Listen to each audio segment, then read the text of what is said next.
In today's video, I'm going to show you how to install Sublime Text on macOS. You can think of it as the Mac version of Notepad from Windows, but it's much more specialized for coding and text editing.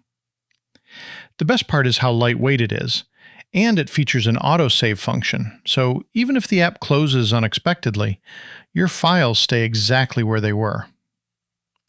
There are two ways to get Sublime Text on your Mac. If you're already familiar with Homebrew and have it installed, just open up Terminal. From there, run the command brew search sublime.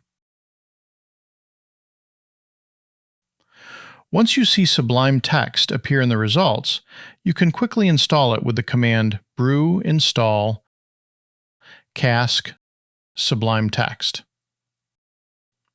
If you don't use Homebrew, we can install it manually from the official site. First, open your browser and search for Sublime Text. Then head over to the official website at sublimetext.com. Right on the home page, you'll see the Download for Mac button. Just click that to download the installer. Once the download is finished, you'll have the Sublime Text app file. You can double-click to use it right away, but to keep everything synced up, you should move the app into your Applications folder.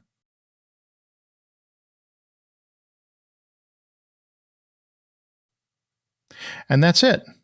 Now you're ready to start using Sublime Text on your Mac.